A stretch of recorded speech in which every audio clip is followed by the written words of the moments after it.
Just as an introduction here, what I'm trying to do is bring the committee up to date on all of the complexities that are going on in the criminal justice system and the changes and the initiatives and all of that.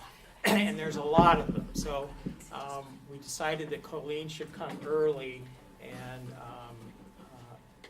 bring us up to date as best she can. So go ahead, Colleen. All right, so Colleen Clark-Bernhardt, I am the chair, the coordinator, the Equity and Criminal Justice Council coordinator. I should say Chair Rusk asked me here today as the first visit. So as I go through this, what I would encourage folks to think about is there a specific area that you want more on? We had talked about me coming quarterly, and so my view may be, you know, the next quarter would be a heavier focus on pretrial and pre-charge and pre-arrest, what's going on. One might be data, but I need to hear from PPJ as far as that goes. So I wanted to say this is kind of the top of the ladder view. We're not digging terribly deep, but I'm happy to speak to specifics tonight, but also know that I'll be appearing quarterly at the chair's request. And one other announcement before we get into it. Pima County, so Tucson, Arizona, Chair Rusk and Chair Corrigan, Dane County Sheriff's Reentry Coordinator, as well as, who else went? Sheriff's Department. Yeah, the Sheriff's Office. Went to Pima County as a site visit. They will be coming, and there will be a joint meeting. We've talked about PPJ and HHN on the 26th of June. Is that set now? I thought it was a different day. They will be here. That's their long day here. So they'll be presenting at the Criminal Justice Racial Disparities Subcommittee. That's a Tuesday, and the discussion was potentially then, because they're only really here a day and a half, right? All right, that would be a normal PP&J night. Is that instead of the 14th, or the 14th was something The different? 14th is something different. Okay, thank you. Yeah, the 14th is different. So. Okay. So with that, with those announcements, I should talk about what the council is. So the council is made up of now 13 criminal justice leaders that represent really all ends of criminal justice in Dane County, from law enforcement all the way through Department of Corrections. County Exec Parisi is the chair. District Attorney Ozanne is the vice chair. In 2017, I think we've seen a lot of wins from my standpoint. A year of innovation, expansion, and collaboration. And I'll go through each of these, but I also need to thank PP&J for Res 556, which led to some real resource wins for us as well. So kind of that long-term view. And when I'm going through these, some of these are really long-term, like more visionary, right? Not anything with 2019. Some will be more specific to 2019 and on, but that's the view I take. Vision, long-term, and evaluate and plan constantly. So what have we done? We were awarded, and this is kind of following your year in review, which we put out every February. So this is our second edition, which you have in your packet. The first is the MacArthur Safety and Justice Challenge, which I'll go into. Second, we developed a Criminal Justice Council website. There is a pretrial initiative. We're a part of Data Driven Justice, and we're able to go to a Applied Data Analytics course because of that. We're partnering with the City of Madison on a specific National League of Cities initiative, and we're also won a grant for a community conversation, which I'll get into all of these. So first up, the MacArthur Safety and Justice Challenge. What is it and what does that mean? MacArthur right now is one of the biggest grantors and rethinkers of criminal justice in America, providing well over $100 million into this countrywide. The Safety and Justice Challenge provides support to local leaders from across the country who are determined to tackle one of the greatest drivers of over-incarceration in America, the misuse and overuse of jails. Their website is here, so this is directly from their website. Who is that? Right now there are 40 national sites.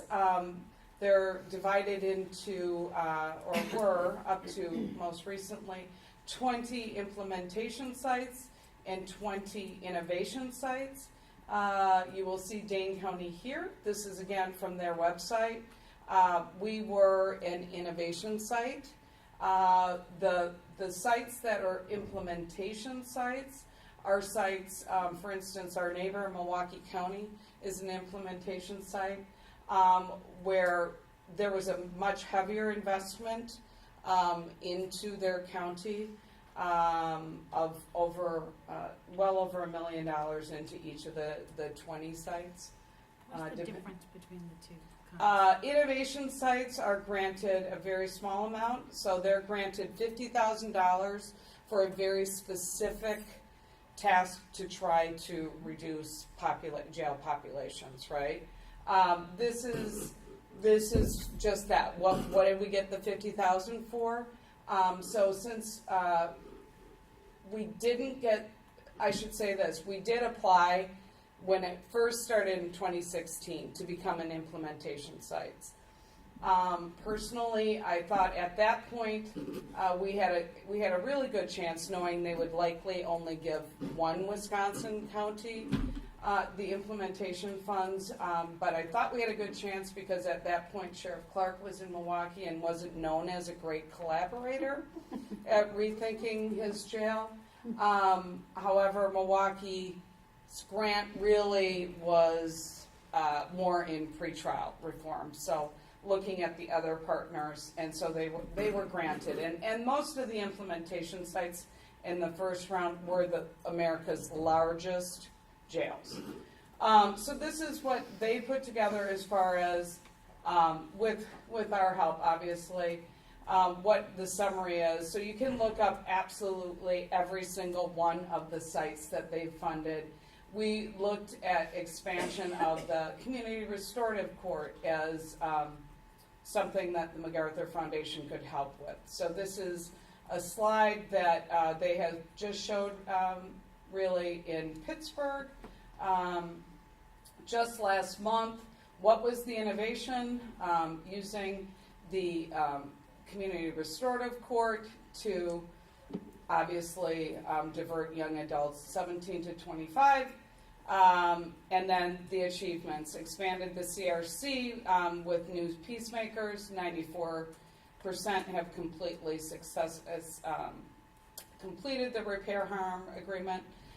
Human Services held a community service project fundraiser for a restitution fund. So let's say your repair harm agreement said, I owe Chair Rusk $100 for the damage I did to his personal property. This restitution fund would be able to potentially pay the victim right up front, and then the respondent, which they call the offender is a respondent in this model, can pay into that restitution fund. So the victim can be made whole a lot sooner than somebody might be able to pay. Community engagement activities to build knowledge of what restorative justice is and what is the CRC. I was able to partner with Code for America, which is a national nonprofit which is looking at changing the way government systems work. Their model is, if you think of how you banked 15 years ago, it's probably changed a lot, right? A lot more online versus how do you get a driver's license? Has that changed in the last 15 years? Not so much. So how can government systems really engage the tech community in a different way? We're able to kind of through a long-standing partnership that I've had with Code, start a pilot project with Human Services. So their respondents and their peacemakers, those are the folks who are helping go through the repair harm agreements, receive text reminders when there is a circle. So they're able to use technology in a different way. Previously, it had been staff calling, respondents reminding. Now it can be both, but Human Services is already raving about the text reminder. And then finally, as a part of the grant, we were able to host a innovation competition for tech heroes in our community. There were a handful of folks who applied for a $5,000 one-time award. Time Bank is producing information videos on what is restorative justice, and then specifically what is the CRC. And they'll be producing at minimum 5 short videos to put out in social media to try to get a greater understanding of what it is. So of the $50,000, I think the Human Services spent around, I'm going to say just shy of $49,000 in the last 15 months.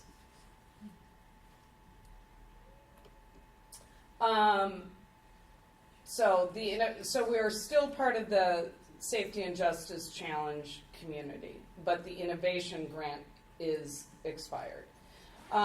We were able to produce the Criminal Justice Council website, which will give, we're hoping, a one-stop shop for folks. Legistar is great, but unless you're somebody who uses county meetings regularly, you may not know that's the place to go. So this is available. It's actually one of the postcards on the front page of the county website. But there you can see the link to it. We have general information, including the ordinance, including, what is the mission of the CJC, who's on the CJC, when the meetings are of the CJC, what are the current initiatives, dashboards, which we'll talk more about in another meeting, I hope, but there is some data that's already being displayed. What has been in the news of late, and again, this is kind of the nascent version of the website. It's a first for it's a collaborative body, right? So what we're trying to do is make sure that we're sensitive to everybody. So everybody's got to link out to their own websites, for instance, the DA, et cetera. So I encourage folks to take a look at that and then reach out as you've got questions.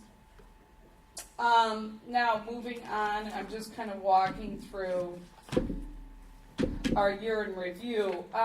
The pretrial reform. So if you look at criminal justice systems in general, the analogy I like is windowless huts. So folks might say it's a system, but it's really a series of different organizations, different systems.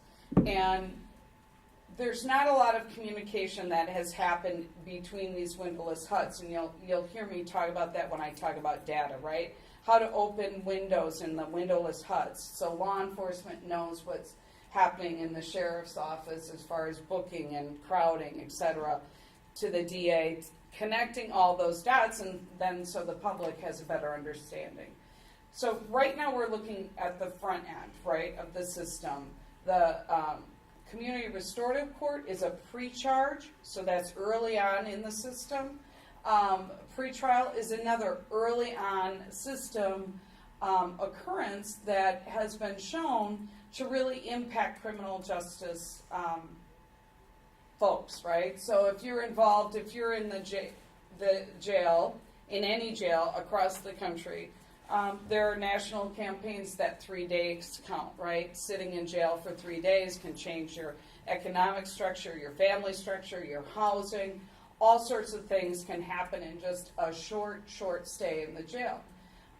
So Dane County Criminal Justice Council, one of the subcommittees, which is the pretrial reform subcommittee, looked into assessments early on.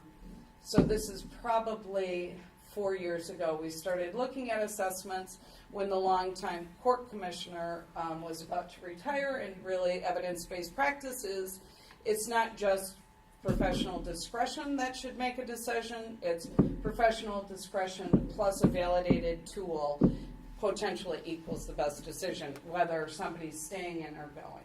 So we partnered with another national leader in criminal justice improvements right now, which is the Laura and John Arnold Foundation, LJAF, again, a very big player in criminal justice improvement across the country.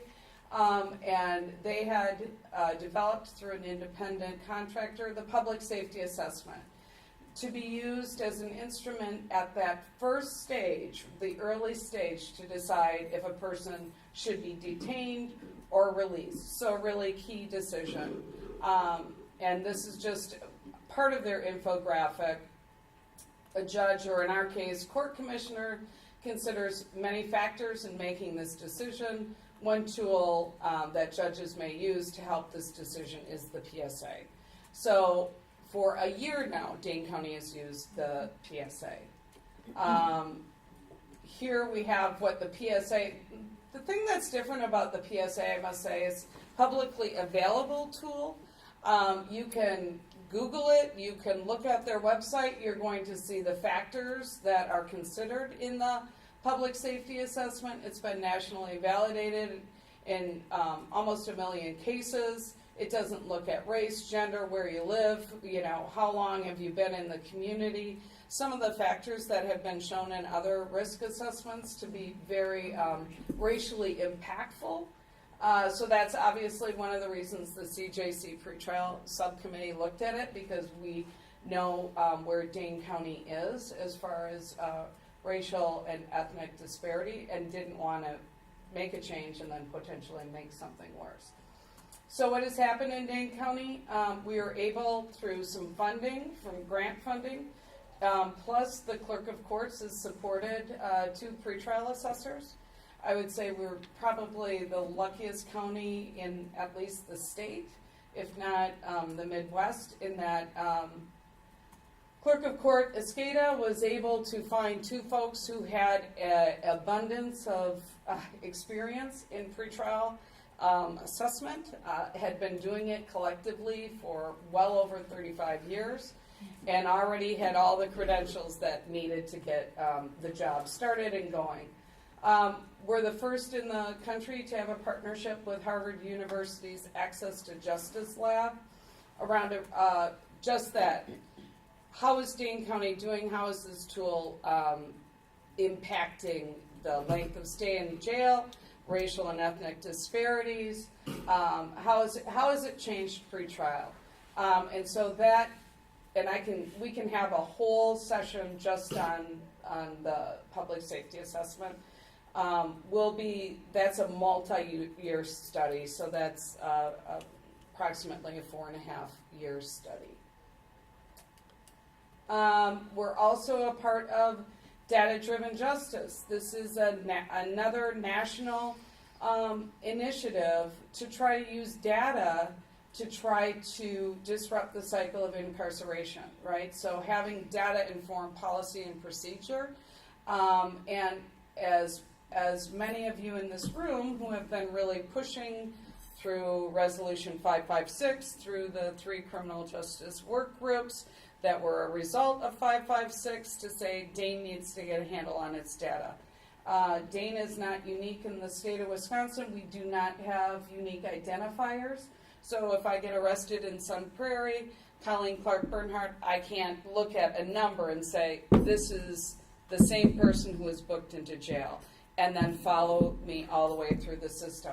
There's no easy way to do that. In some other states, there are unique identifiers. The state of Wisconsin does not have that. So data-driven justice has a couple of major tenets. One is looking at frequent utilizers, sometimes called familiar faces, folks who are chronically homeless, individuals with mental illness, substance abuse, and health problems who repeatedly cycle through multiple systems, including jails, hospital, emergency rooms, shelters, and other services.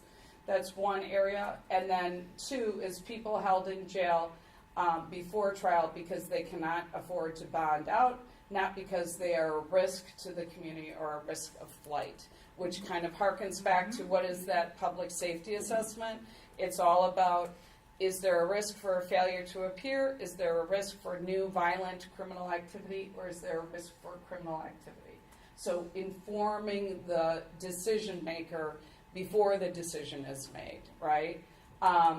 So that we're a part of DD, Data-Driven Justice, and the CJC research analyst and I were lucky enough to then get a scholarship because of our strong partnership with Data-Driven Justice for a course called Applied Data Analytics that was held with University of Chicago, NYU, and University of Maryland, and we're able to complete a 6-month course for free, other than the county paying for us to get to Chicago. It was probably a $20,000 course per person. And then finally kind of ending up with how we're collaborating, and you'll see this in your year in review. I was able to get a Department of Justice grant, and we brought some nationals to speak to criminal justice stakeholders, as well as have a community conversation the day before, which was sponsored by the County Board of Supervisors, about implicit bias and racial anxiety, specifically related to criminal justice. The City of Madison won a technical assistance grant for the National Leagues of Cities reducing jail populations. So if you think back, MacArthur is counties rethinking jail population. NLC is part of that larger network, cities rethinking jail populations. And so we being the CJC research are really working hand in hand with them. Right now they're looking at disorderly conduct, who's kind of getting DCs and not being booked, and who is getting DCs and being booked. So obviously that strong collaboration is really important because it's multi-systems. It's hitting multi-systems. In the future, we've had conversations with Human Services. We're a part of another national, sorry for all the acronyms, but Best Practices Implementation Academy, which I just went to Alexandria maybe a month and a half ago with Human Services, Dane County Sheriff's Office, and Supervisor Young, looking at other communities that have looked at the intersection of behavioral health, mental health issues, and criminal justice. What have they done? How has it worked logistically, and has it been successful? So that's, again, federal agencies that are supporting some of these communities in a very strong way. Pima County is one of them, so when they come back, you'll hear about their response to that intersection of behavioral health and incarceration and what they've done about it. You'll also hear how Pima County has kind of embedded data into its decision making, but that's what we're learning in those spaces, and just being a part of, frankly, from my perspective, the more national folks that you're with that are doing great things, right, means they're suddenly supporting jurisdictions that can prove out they can do great things. And so I'm hopeful that the folks that we are partnering with are really strong, and that we'll continue to be funded to do things that maybe the county itself is not in a position to fund us right now. So that's really the top of the ladder view. And like I said, I'm happy to take questions, but I'll be coming back at the chair's request quarterly, and I can do specific deeper dives. Well, I know it's a lot. questions, carousel. Well, and thanks for the review of all the things that you're doing.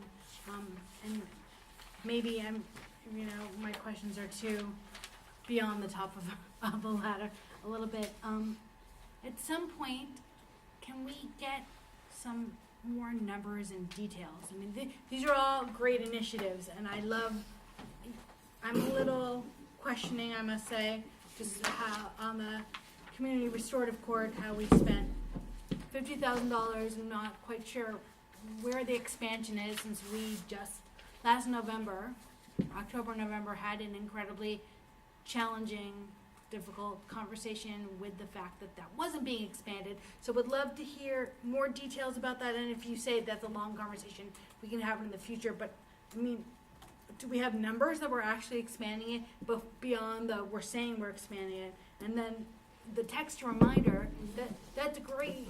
Carlo is doing text reminders with some, on a different initiative for free. So I'm just, it's good to hear all these things, but I would love to see us be even more innovative on the Community Restorative Court specifically. So as far as the expansion, or what the grant was used for, I can speak to that pretty easily. Community engagement pieces, bringing speakers in 4 times a year. There was an expense for the training of new peacemakers of approximately $16,000. There was 16,000 It's- peacemakers? No. Sorry. The Sorry, I total didn't follow the the total number. funding Yes, over of a course. year and a half, right, for UW Law, Restorative Justice. I think the expansion during the grant period did not come to fruition, which was a problem. And I can't speak to. I know Sun Prairie, they've opened in Sunshine Place. I haven't talked to Human Services to see if they've seen their first cases. I think they were in the queue, but I don't know if that has happened. So the greater expansion of the CRC, I think, for what we and the MacArthur Foundation was looking for, did not happen. But it sounds like we're on the precipice of it. We've done all the work that we need to do to push us over the edge. Yeah. Excellent. Yeah, and the difference on the text reminder, Carlo is using the state of Wisconsin system, right? Which, yes, flipped a switch so counties could do it for free. Human Services is not a part of that because you haven't hit the criminal justice system. So the fact that I was able to get Code for America to come for free is completely outside of criminal Thank you for justice, explaining. right? So it's Code's kind of current heavy look into criminal justice, and this is called Client Com in this case. Human Services was hoping I could get them even more, like for JFF, but Code's really not interested in that right now. So that is for free. So yeah, you're right. Carlo is sending out text reminders, but that's state of Wisconsin that flipped that switch. This is before it hits the traditional system, right? And maybe there can be a conversation connecting them, because I think Carlo is not seeing the success of his initiative that he was hoping for. And maybe that, sometimes that's what pilots are for. Sometimes they don't give you what you want, but maybe there was a whole brainstorming of maybe we do it more frequently, or maybe we do, and it was almost like we were guessing in the dark versus actually talking with people that would be receiving these text messages and seeing what they think would be most helpful. And I think Human Services has their thumb on that. So if we can help facilitate that conversation so that Carlo is not, working overtime on trying to come up with, he's working incredibly hard and earnestly, but maybe we can help save him people hours on that. Okay, and I just had another question about the bail reform. Mhm. the pretrial, and thank you for reminding us of that. And that's something that this committee has really appreciated the leadership of CJC and you on this. This was you that brought it. So thank you so much for your work on this. Is there some point? I know it's right, the mysterious 4-year project, and we're only a piece into it, so we haven't seen any numbers yet. At some point, do you think we can see some numbers? Because again, like a pilot, I think there was some hesitation by some people that said they weren't so sure this would give us the changes that we wanted. Yeah, no, absolutely. So Judge McNamara will call the CJC pretrial subcommittee together. I am preparing the research arm, which I was able to get a gift to get some additional research help for the PSA research. So I am priming that arm of the CJC to be prepared. We're a year into the data. What the community will be able to see are things like, how many folks, first of all, go to IA? What does that look like? What is the ratio misdemeanors to felonies? What is the age? So if you think of the PSA, one of the questions is, I think it's either 22 and older or, so that's how it'll be in the data because that's what we're tracking, right? And so there will be definitely, I'm guessing in a month, we will have some preliminary data because no, we're not going to wait. Harvard will say, Access to Justice will say they are not going to make any statistically significant recommendations. They're just not. A year's data to them is not enough, right? So their timeline is after 2 years of collection, we continue to collect to see when folks re-enter the system for another 2 years. So that's why I say 4 years to really see kind of global effects and nationally where they want. But no, Dane County, we will be able to look. From my perspective, the really strong thing is we've invested because of all of the work around the public safety assessment. There was a lot of that front end conversation sometimes can drive reform, right? Just learning about best practices. So for instance, Judge Colas started Court Rule 206, which changed how we funnel folks things, right? And because we're hearing about the nationals say it really matters if you're sitting in jail for 2 or 3 days. So what's going on locally? So Judge Colas, embedded Rule 206, which helps on this side. We're embedding more data, so we're going to be able to see actually who's coming in, right? And how long, are they released, are they not? So all of that kind of enriches the data piece and obviously the study, but that's Harvard's concern. My concern is what's going on here and that we're doing what Harvard expects, which we are above and beyond. So thank you. Thank you. Okay. Anything else? Just one thing, and I don't need a whole lot on it, but just and kind of taking off on that from the scheduling of people going in court, and I had some conversation about this, but that people may not have a permanent address, or they may be, living here today and somewhere else tomorrow.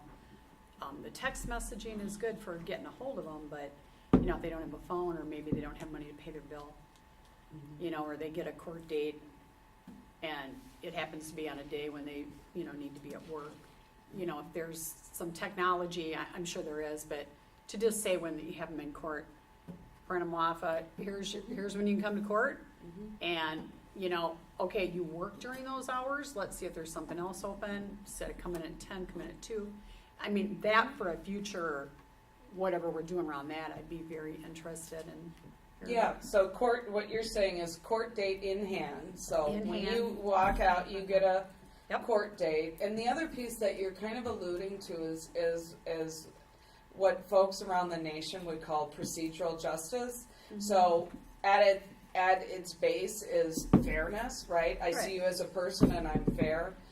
We had Judge Calabrese that you might remember, the county board brought him from Red Hook, New York. talks a lot about procedural justice. One of the circuit court judges actually used it and said, well, you know, Judge Calabrese would say somebody was late, couldn't make it to court, could have issued a bench warrant. He said, well, wait a minute. Judge Calabrese would say, well, when can you make it? The woman said, well, my car's stuck, I can't get there. I have childcare, though, on Tuesdays and Thursdays. I could make it that day. So probably much to the chagrin of his court clerk, he said, okay, well, set her date on this date. She's happy, the defense is happy, the prosecution is happy. You know, probably the scheduler isn't the happiest person. But then you have somebody who kind of feels like it's more human. Well, it's like trying to, when can you come back in for your next Yeah. tooth cleaning? Yeah. Wednesdays are good. Okay, what do we have? Exactly. Instead of issuing warrants for folks that Yes. can't make it on certain days. Yes, Absolutely. Right. absolutely. Yep. So you hit on something that the nation is talking about. I Go ahead, think Kim. about, Sheriff Mahoney was talking also about the unique identifier and the way the systems don't talk to each other. Is that a goal? Is it a best practice? Is that Absolutely. a state issue that we can't get to? Well, All of the the above. the state would have to change practice and invest heavily in data and technology, right? I think what we can do as a county is some of the things that we've already done. During this time of collaboration, we had National Council on Crime and Delinquency work with the research analyst, myself, and all those heavy partners to craft an MOU around data sharing. So we already have that. And so for some counties, we're ahead of the game. Folks are asking, can you share your MOU with us? Because that's not something that happens very frequently. The CJC then directs, okay, here's the project. We want you to be able to connect those dots, which we're really at the point where we have connected those dots, right? So now looking at, let's say, familiar faces in multi-systems, right? Looking at racial and ethnic disparities at decision points. Those are all pieces of the CJC's direction. Okay, you've got this data. Now we want to look at X, Y, and Z. And so they drive kind of the work of using their data because everybody owns their own data. They're being collaborative partners to share it out. But just to give you an example, I was on the 2009 Task Force on Racial Disparities in the Criminal Justice System as staff with Isidore Knox. The data that was used in that was actually from 2006 around adult racial and ethnic disparities. So when folks are quoting, including myself for grants, it's really 12-year-old data. So a big piece of that was, well, where are we now? And we're really very close. At least we can say for 2016, this year, this is what it looked like, right? So what we hope to do is continue that. And if you look on the website, you'll be able to kind of break down the 5-city consortium and MPD as far as arrests, what it looks like, what are the age groups, what's the racial breakdown as far Can you as see arrests. The dashboards are great. Right on the CJC On the website. CJC website, the dashboard is where you can see. I don't know Yeah. if this is hyperlinked. They're easy to use. They look really nice. So yeah, I mean, you can look at trends. This one's not I don't like that one as much as the, I mean, so, play around with it. You can look at at separate jurisdictions. Sorry, this is not. Did you know this was here? Yeah. So, like I said, we're hoping this gets Yeah. bigger and better, but this is where we are with it right now. Obviously, we reached out then to the police chiefs. I don't know why I just keep minimizing everything. The 5-city consortium, folks are well aware that this is out. really important to look at what the crime categories are, you know, and kind of all the caveats on what are we terming an arrest, because it can look, sound, and act very different depending on what part of the criminal justice system you're in. But, yeah, so we always say, read about the data. Folks usually don't want to, but It's there. it's, you know, and then who are the folks that are endorsing this work, right? What's the time period? Here's the diagram about this was the heavy lifts, right? These were really heavy lifts. Looking at, is it feasible? Looking at how are we going to benchmark this? And how do we hopefully keep growing it? And NACO is a part of DDJ, have a whole playbook for counties to share data and try to increase outcomes for, in many cases, the nation's most vulnerable residents, but improve systems all along, those multi-systems that you can't see without looking at pulling back. That's why I kind of wanted to start up here, because you can't really see it looking at one specific project. So, yep, it is there. So I would recommend playing around with it, and then if you have more questions, you know, we'll certainly, if you all want just a thing on data here, we're happy to do that as well. Lots going on. Thank you. Thank you, Colleen. Those are good. Yeah, okay. All right. Okay. Now you have to turn the recorder off. Are you guys electing officers today, or is that? We didn't put that on the Also agenda. missing a committee.